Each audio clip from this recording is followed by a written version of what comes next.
So good morning, good afternoon and good evening. This is James Schofield, the creator of all the stories in Behind the Bottom Line, the business fiction podcast. This is the final episode of Season 8's story, The Impressions. Now, if you haven't listened to episodes 1 to 3, then shame on you. Go back this instant and listen to them before you find out in this episode all about the background to this story and what it's all based on. Today I'm going to talk a little bit about the City of London, where the story takes place, about the sources for the different characters. I'm going to look at an interesting theory about what some people believe could explain ghosts. And finally, I'm going to introduce you to my next project.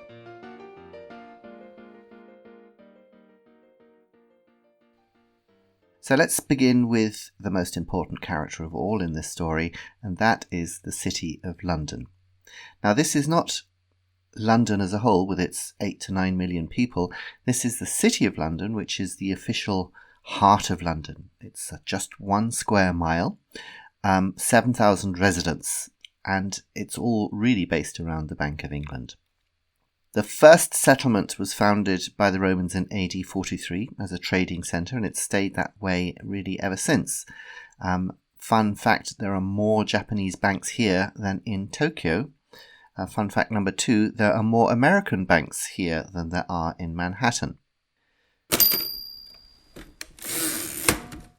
Now, I spent quite a lot of time in the City of London when I was a student because I was studying history of art, and in this area there are 51 churches, including St Paul's Cathedral. And actually this is down from before the Great Fire of London. There was something like 100 churches in the area. Now, obviously, something like 49 of them got wiped out by the Great Fire of London and also by bombing in the Second World War. But still, 51 is quite a lot for a fairly small area. And I had to visit quite a few of them as part of my studies. And I also had a job shortly after university working for a wine merchant's. And I used to deliver wine in a small van all around that area. And on one occasion, I only narrowly missed running over the Governor of the Bank of England, at that time a man called Robin Lee Pemberton. The area has dozens of great street names which tell you about the history of the place. For example, Garlic Hill, which I mentioned in episode 1, was near a garlic market. And Watling Street has been used as a road since even before the Romans, and it seems to have been first paved in about AD 47. I actually found it quite hard visiting the City of London when I was a poor student, because there was so much wealth around and there was so much wealth being thrown around that it was really quite painful to watch. Nevertheless, it's an area which always repays visiting, and obviously an area which has been so important for so long. There is all sorts of potential for mysterious visitations from creatures of the other world, like the Impressions. So after the City of London, the next most important character, of course, is Felicity Appleby.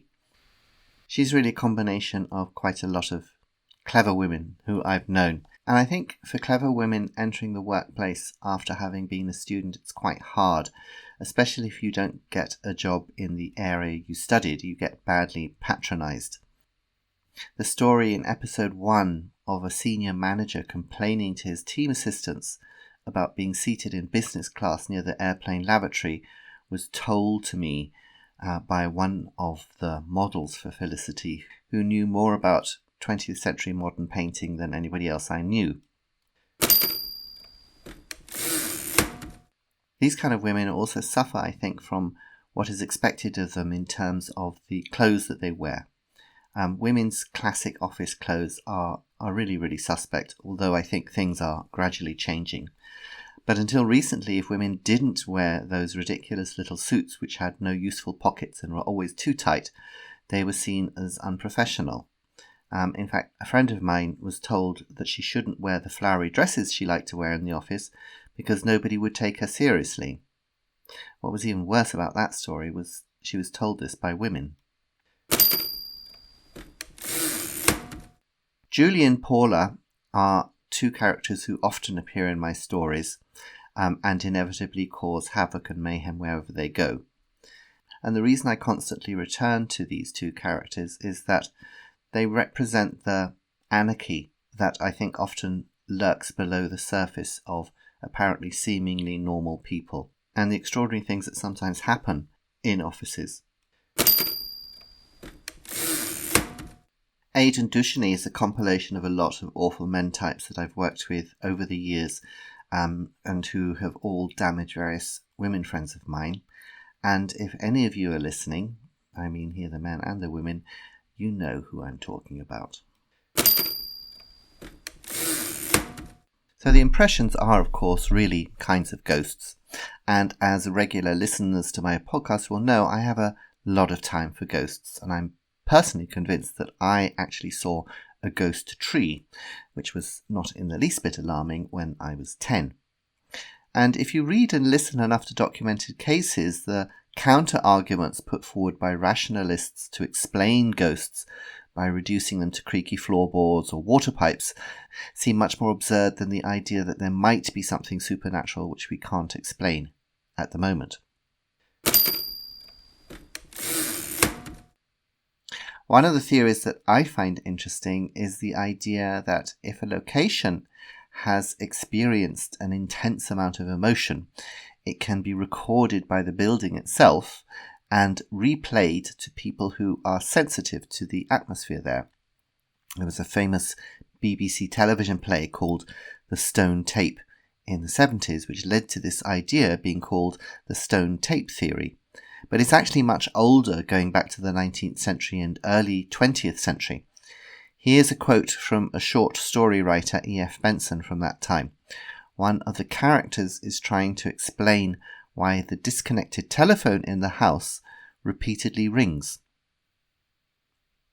Don't you think that great emotion, like that of Mrs. Hearn's, may make some sort of record? He asked. So that if the needle of a sensitive temperament comes in contact with it, a reproduction takes place. What's clever about that story is the writer is using a piece of then very modern technology as the object which has recorded something supernatural. If it was an antique cupboard or bed which showed strange behaviour, you'd expect it. But by using a telephone, it makes the event seem much more sinister. So I find the idea that buildings could harbour the impression of previous generations really very plausible. I have a question for you. What did you think of the soundscaping, that is, all the sound effects that I included in this series?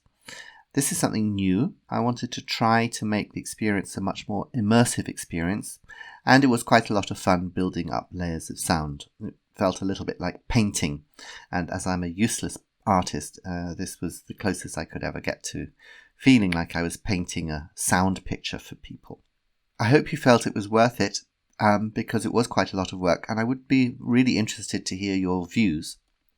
So post your thoughts on my website, www.behindthebottomline.com, in the reviews section.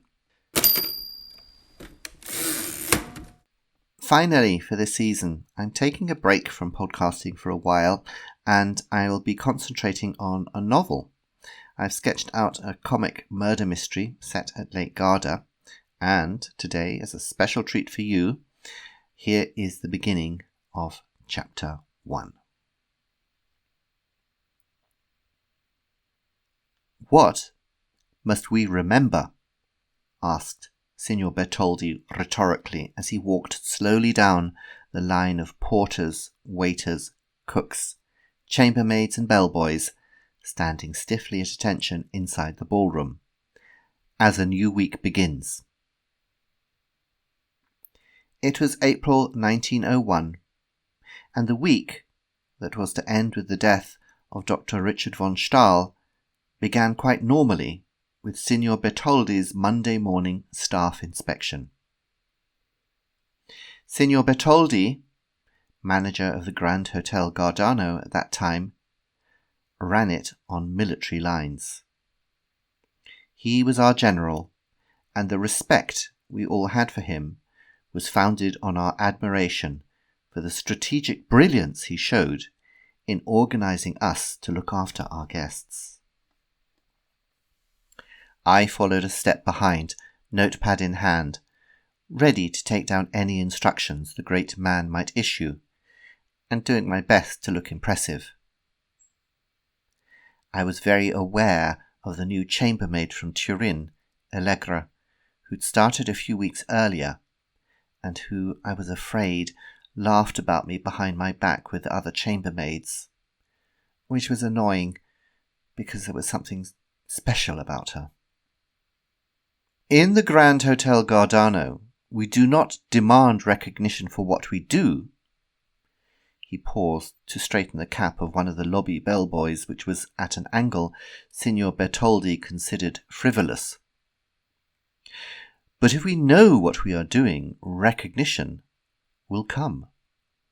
Whether we are a boot boy, a chambermaid, or a saucier, he fixed a fierce eye on the sauce chef, whose sauce béarnaise had contained too much estragon the previous evening, and who now looked as if he wished the floor would swallow him. We do what we do out of pride in our work and a desire to serve our guests. Now, go to your posts and prepare for the morning steamer from Desenzano. The new guests will be arriving in, he checked his pocket watch, 23 minutes. Andiamo. I may come back from time to time with episode updates on the progress of the book, so keep subscribing on your podcast player to Behind the Bottom Line so you don't miss anything. And remember, if you'd like to listen to other episodes or buy some of my books, go to my website www.behindthebottomline.com and check it out. And I'd love to have your thoughts about the podcast, so leave a review for me there. I hope you enjoyed the impressions and finding out something about its background today. Until the next time, this is James Schofield saying, take care and goodbye.